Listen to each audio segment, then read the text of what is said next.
दुनिया भर का इंटरनेट बहुत अस्त व्यस्त दिख सकता है, लेकिन उसके सर्विस प्रोवाइडर दुनिया भर में फैले हैं, जिससे वो ज्यादातर समय सहजता से चलता रहता है। अब चर्चा है कि रूस इससे खुद को अलग कर सकता है, तो क्या पूरे देश का बाकी दुनिया के साथ कोई ऑनलाइन संपर्क नहीं रहेगा?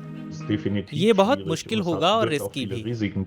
क्या अपना खुद का इंटरनेट बनाना संभव है और इसमें क्या गड़बड़ हो सकती है? बताया जाता है कि रूस में अधिकारियों से कहा गया है कि वो सिर्फ घरेलू होस्टिंग सर्विस इस्तेमाल करें, न कि विदेशों से आ रही सर्विस। रूस ने विदेशी न्यूज और सोशल मीडिया साइटों को ब्लॉक कर दिया है और अमेरिकी कंपनियां भी अंतर्राष्ट्रीय प्रतिबंधों के चलते रूस से अपने संपर्क तोड़ रही हैं। नतीजतन रूस लगातार अलग थलग पड़ रहा है।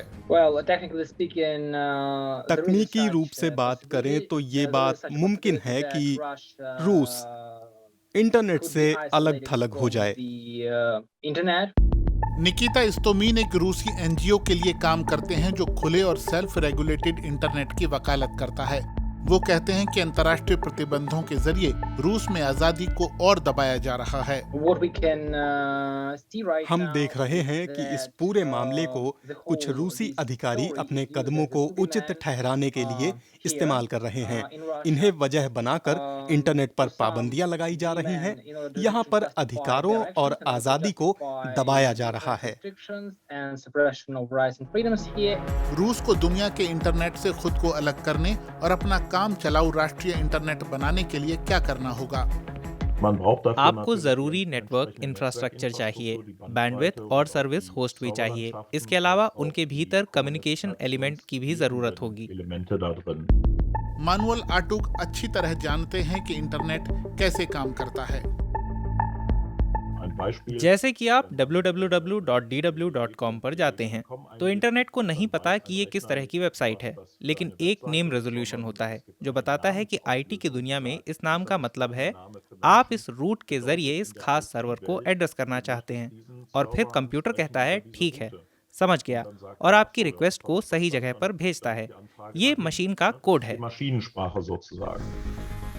किसी विदेशी सिस्टम की मदद लिए बिना सब कुछ चलाना बहुत बड़ा काम है, जिसमें कई साल लगेंगे और बेहतरीन प्लानिंग में भी कुछ बुरे सरप्राइज आपका इंतजार कर रहे होंगे। आप कह सकते हैं ये वाली वेबसाइटें रूसी सिस्टम से जुड़ी हुई हैं। नेम रेजोल्यूशन रूस के भीतर काम करता है, इसलिए हम उन्हें वैश्विक इंटरनेट से डिस्कनेक्ट कर सकते हैं। लेकिन फिर आपको पता चलता है कि उस वेबसाइट पर डायनामिक इंफॉर्मेशन एक अमेरिकी क्लाउड सर्वर से जुड़ी है, क्योंकि उस वक्त वह एक सस्ता विकल्प था, या फिर उसने ऐसे फंक्शन दिए थे जो तब रूस में उपलब्ध नहीं थे, और फिर अचानक पूरा सिस्टम काम करना बंद कर देता है। रूस के पास फेसबुक और गूगल जैसी पॉपुलर सर्विसेज के लिए अपने विकल्प हैं, लेकिन अगर कोई इंस्टाग्राम जैसी साइटें खोलना चाहे जो अभी रूस में बैन हैं, तो क्या होगा? क्या ऐसे लोग वीपीएन का इस्तेमाल कर अपनी पहचान छुपा सकते हैं? मतलब वो बैन को बेअसर कर सकते हैं? ये बहुत हद तक उस वीपीएन सर्विस पर निर्भर करेगा जो आप इस्तेमाल कर रहे हैं, क्योंकि सभी रूस में काम नहीं करती। उनमें से कुछ तो पहले ही रूसी मीडिया निगरानी संस्था रोस्कोमनादजोर ब्लॉक कर चुकी है। अगर रूस अपने आप को वैश्विक इंटरनेट से अलग कर लेता है, तो ये वहां निश्चित रूप से सभी तरह की अभिव्यक्ति की आजादी का अंत होगा। फिर रूस नियंत्रित इंटरनेट पर सिर्फ सरकार समर्थक आवाजें ही सुनाई देंगी।